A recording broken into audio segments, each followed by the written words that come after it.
Hey, what's going on, guys, and welcome to my version 2.0 bot tier list review. Some changes, some will probably still be the same, but as always, this is just my opinion on who I think are the better bots, the weaker bots, who I think excels at a certain game type like raids, alliance missions. But feel free to let me know what you guys think.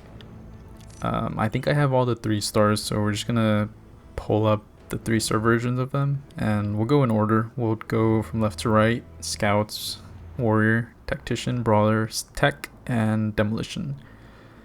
So up first, the Scout class. Prowl would definitely be my number 1. I feel like having him duped and getting those 10 stacks gives you a lot of power, as well as his abilities. The way I use him is I just mainly spam his 1-star, or his special 1, and it just enables you to keep the opponent locked, power locked basically, like for eternity, without them ever using a special, which comes in handy so much, especially in like the alliance missions. You can have a bot just your opponent never use a single special just by using Prowl's special 1. And not to mention, he does a fuckload of damage when he gets his melee buffs going. So overall, he's just a really good character. He's also got stuns on his range attacks and evade on his when he's powering up. He's also got that really nice chance to evade, and his special 2 also hits like a truck sometimes if it crits. But overall, I just use him to spam his special 1 and keep the opponent's power locked basically. And then the second character I would rate would probably be Windblade. I feel like her bleeds combined with her stuns on her ranged attacks work really well. She's also got that amazing armor piercing on her special 2. Her special 3 doesn't do a lot of damage. I don't really like it too much, but her special 2 and her special 1 kind of make up for it. She basically neutralizes Ratchet's healing, which comes in handy really well. And then her heavies make her invulnerable to range attacks, so she's pretty awesome character in my opinion. Third, right behind Windblade in my opinion, it's probably going to be Barricade. His special 2 just has that amazing power stealing ability on it. And if he gets knocked down, he gets a really high evade, like an 80% chance to evade, as well as a crit buff. And also he has crit damage based on the opponent's stored power, sorry. And you know, sometimes he just bursts somebody down like really quickly, especially he has like his crits going.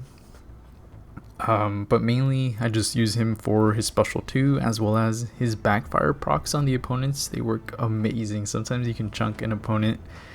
You get 1,000 free damage just by getting 3 backfire procs on them. And then Sideswipe, of course, he's gonna be my last one, probably for a while until a new scout comes up, or unless Sideswipe gets a buff.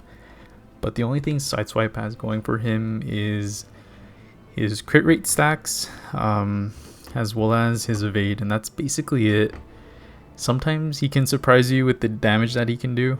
His special 2 tends to do like a lot of damage if you're able to sidestep an opponent that's dashing at you. He gets that crit damage buff, and if you have like 10 stacks of crits, he can do like over 1,500 damage. A little surprising from Sideswipe, but it just takes a while to get him going basically. And then his special 3, which neutralizes buffs, it just doesn't do that much damage in my opinion. So yeah, for the scouts I would go Prowl number 1, Windblade 2nd, Barricade 3rd, and Sideswipe 4th. Let's go ahead and move on to the next class. Got the Warriors. Oh man, oops, what am I doing? I haven't played too much with Drift. I feel like he'll probably inflict a lot more bleeds if he's duped. But at the moment, I think Bone Crusher still is like the number 1 warrior out of this class. I feel like he has very consistent bleeds and high chance of getting bleeds. as well as he gets power based on how many bleeds the opponent has, as well as attack damage, so he can do a bunch of damage, as well as he gets a crit damage buff if the opponent activates a special. So overall, I would probably still keep Bone Crusher as number 1, and then number 2 I would say Drift. I feel like if you do have him duped, and if you know how to play him really well and not get hit by a single hit from the opponent, you can get a lot of bleeds off on the opponent. And overall, he's just a really good character. He has amazing bleeds. He has evades as well. I think, no, not evades. He actually negates the opponent from being able to evade, like against the Bumblebee or like a Sideswipe, anyone with an evade.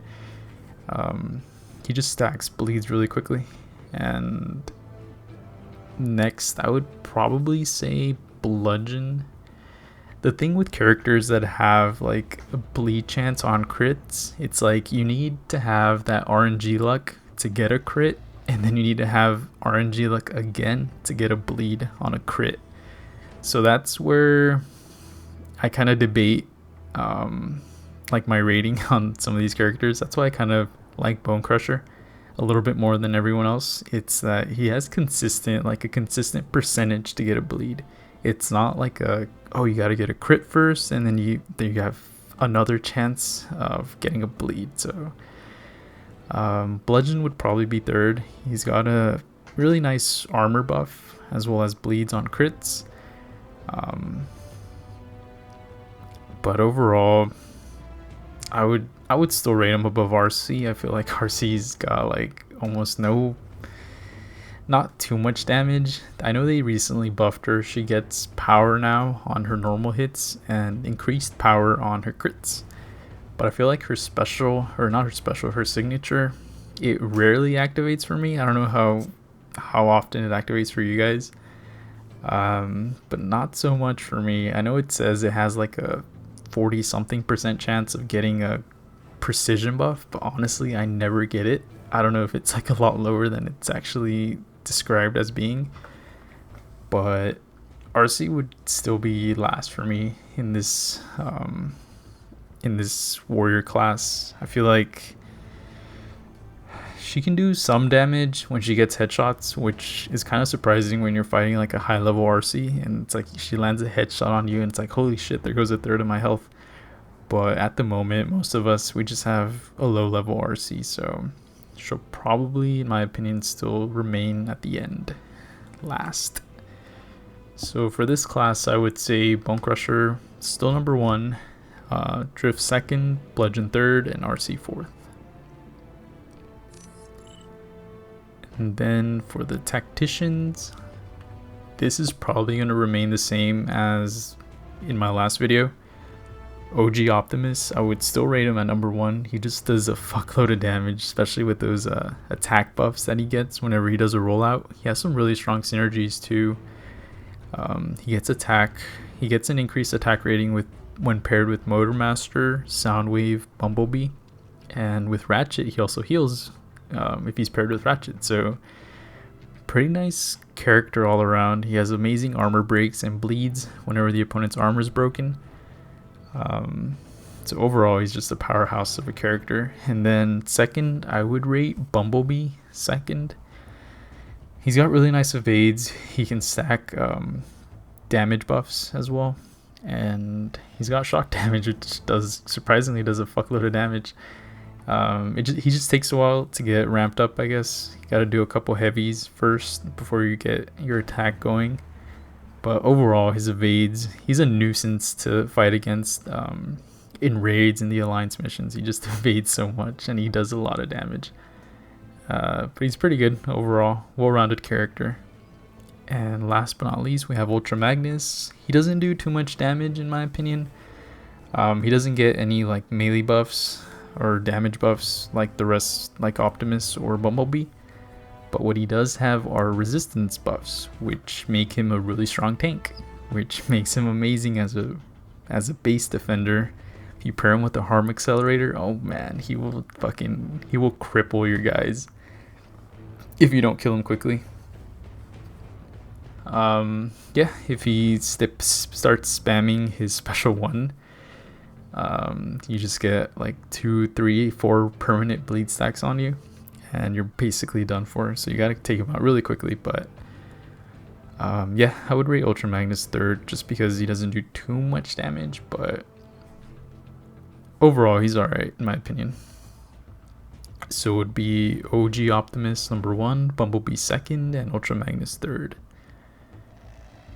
And still one of my favorite classes, the Brawler class. Oh man. I recently took my 4-star Motormaster to rank 3, and he's just a beast of a character, just a total powerhouse.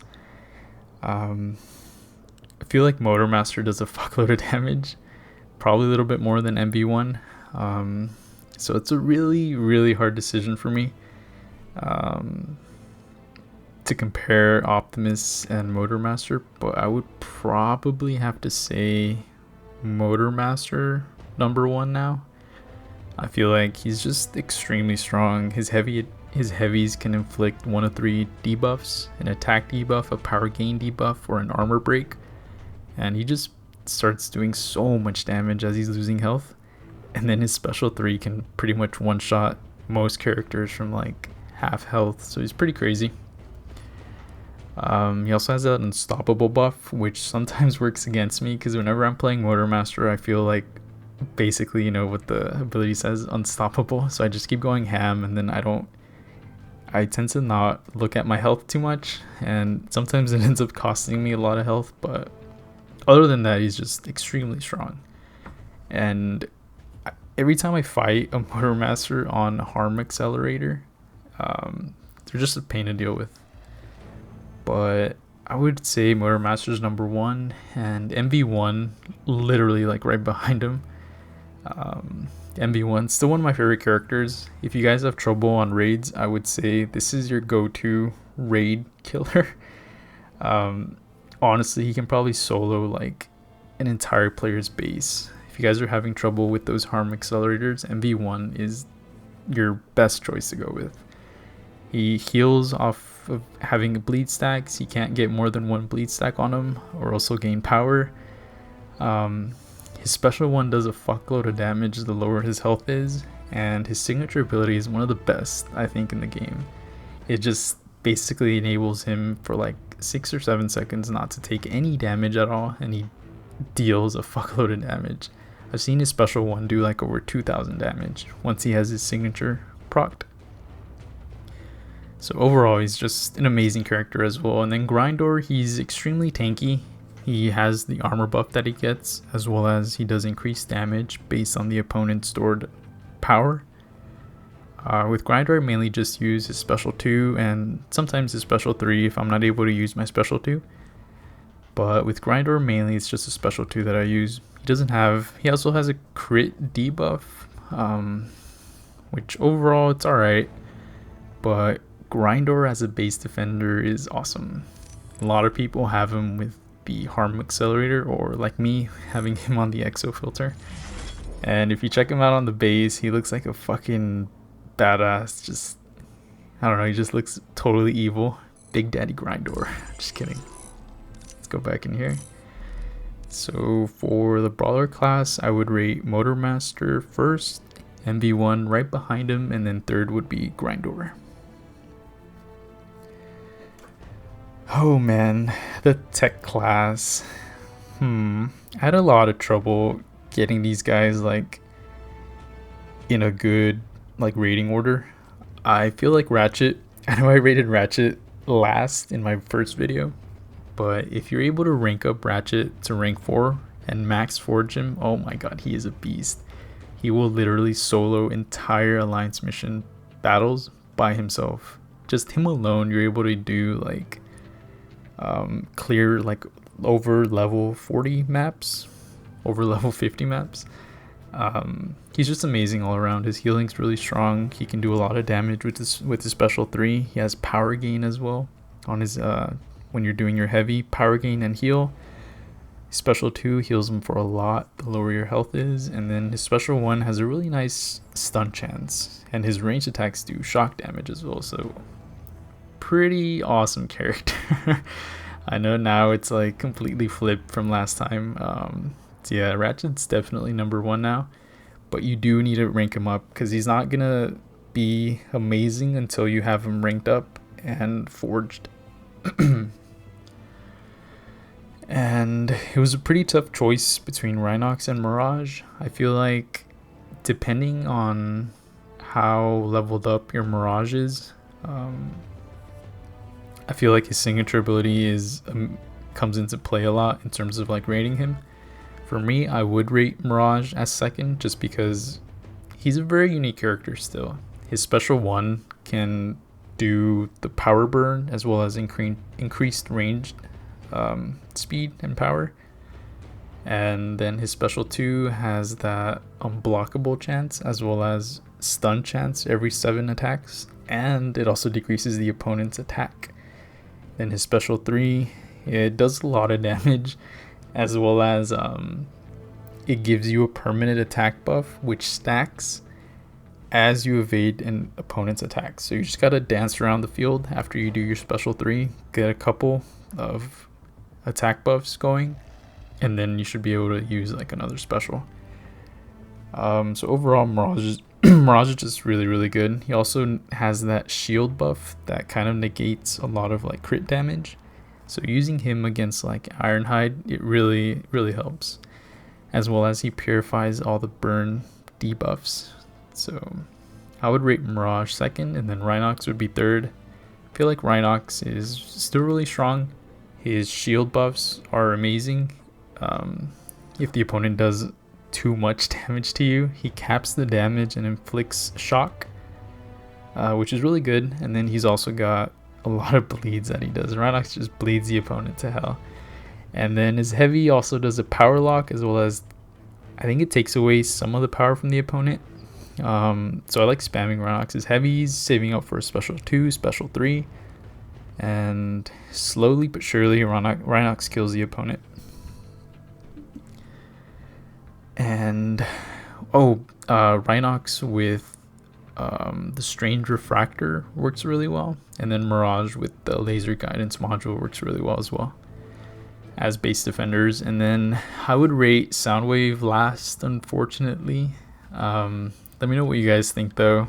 I had a really tough time just getting this the tech class in order, but the reason I rated Soundwave last is because of his power gain. I feel like he has a really slow power gain. If they took that away, and just by me doing my basic ranged attacks, basic melee attacks, I would probably get my specials a lot quicker than having to wait for the power gain thing to go up. I don't know, it just takes a long time. If they change that to kind of how Ratchet is, where he still gains power and he also continues to gain power on his attacks, I feel like that would make him way better. I don't know if that would make him a little too OP, but at the moment, as it stands, I feel like Soundwave's power gain just takes too long, and his abilities don't do too much damage. But yeah, that's where I would rate Soundwave. He's pretty strong though. The Soundwaves that I have gone against in raids, when they're paired with the Laser Guidance module, they can do quite a bit of damage. Well, I'm pretty sure any character that has ranged attacks or ranged specials will do a lot of damage with the Laser Guidance module, but Soundwave has done like over 2,000 damage to me, so pretty strong. But overall, power gain sucks. And last but not least, we've got the Demolitions class. This class kind of has been revamped, especially with Mixmaster's new upgraded buffed abilities. I feel like he's kind of on the same level as Ironhide now. But I would, out of these three, I would rate, God, I don't know. Honestly, it's like I was prepared to say Waspinator first, just because he does a lot of damage. Yeah, I think I'll keep it like that. Waspinator would be first. Amazing raid defender. he just does so much damage with paired with the laser guidance module. His heavy can do alone, it can do like over 2,000 damage. And then if he gets his special 3, he basically KOs your bot in one shot. So he's super strong. Whenever I use him, like my rank 2 4-star Waspinator, he consistently does over 1,500 damage with his special 2, and his special 3 does even more damage than that. And then I absolutely love his signature. He just revives and lets you, keep going, keep fighting. So I like him for that. And then Ironhide, he's still the amazing one-shot. He's got his amazing one-shot with his signature. I feel like where Ironhide starts dropping in terms of like his greatness or whatever, after you use your what happened here? After you use one of your specials, and if your signature procs, you're not gonna get a signature again. And that's where Mixmaster kind of excels at the longer extended fights. Mixmaster is just consistently gonna keep getting a bunch of buffs every 6 seconds or so. And once Ironhide uses one of his abilities, gets his signature off, that's it for him. His one-shot potential is done for. So I would say Ironhide is still a lot better if you're fighting bots that are like around your rating. But if you're gonna do like Rulers of Kaon, I would probably take Mixmaster for those longer fights. I feel like Mixmaster is a lot better there. But Mixmaster and Ironhide, I feel like they're kind of on the same level now. So it's a matter of picking who you like a little bit more. Mixmaster's got that concussive block. Ironhide's got those heavy spams with the burns. And yeah, they're just really strong one-shotters now. But yeah, that's it for this video, guys. Let me know what you guys think. If you guys have any I want to hear what your personal rating of all these characters is, with the exception of Hot Rod. Of course, we're not gonna see him probably till this week, but I really want to know what you guys think, so feel free to let me know. Thanks a lot for watching, guys, and I'll see you next time.